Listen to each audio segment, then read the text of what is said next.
زور مقصد حیات کے حصول میں اور عبادت کیا ہے؟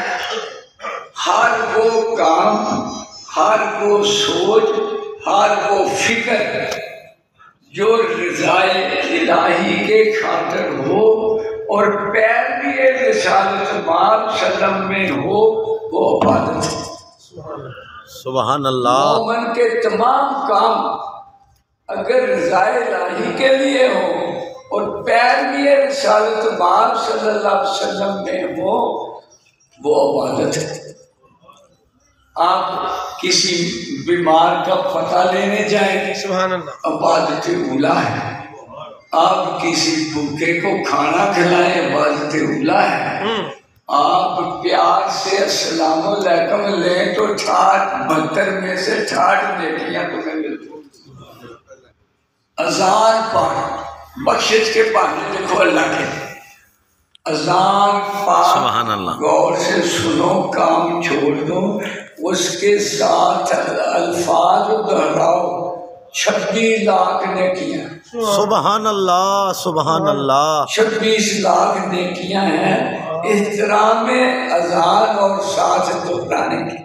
سبحان اللہ، سبحان اللہ۔ تو یہ آپ جو آئے ہیں، ایک ایک قدم کا صدقہ آپ کو نیکیاں ملنی ہیں، کیونکہ اللہ پاک نے لوگوں کو دوزخ کے لیے نہیں بنایا، وہ تو ارحم الراحمین ہے۔ وہ تو نوح علیہ السلام کا جب طوفان آیا نا تو ان کی بیوی اور بیٹا بھی بہ گئے، تو وہ رونے لگے، یا اللہ میری بیوی اور بیٹا بھی بہ گئے۔ اللہ پاک نے اگر تیرے ہوتے نوح تو کشتی میں بیٹھ جاتے، وہ تیرے تھے ہی نہیں، لیکن تجھے تو 2 کا کام ہے، اور میں تو سارے جو رڑ کے ان کے کام میں ہوں کہ میں نے پیسہ یہ رڑنے کے لیے نہیں بنایا۔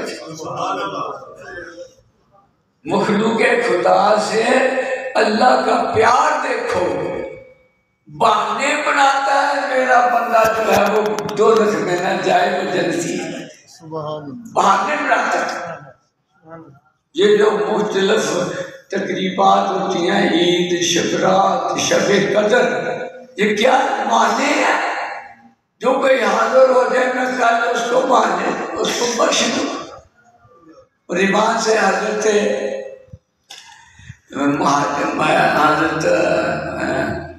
کا نام ذہن سے نکل گیا، مالک بن دینار، یہ حج کر رہے ہیں تو اعلان ہوتا ہے، حج کے دوران آواز آتی ہے مالک بن دینار اس سال کسی کا حج قبول نہیں۔ وہ نہ روتے ہوئے باہر نکل جاتے ہیں، کہیں میں ہی تو نہ ہوں کہ جس کی وجہ سے نہیں۔ وہ جب باہر نکل کے کھڑے ہو جاتے ہیں تو آواز آتی نہیں، کوئی اس لائق ہی نہیں ہے کہ حج قبول کروں، مگر ایک موچی ہے بابا شام میں رہتا ہے، وہ آیا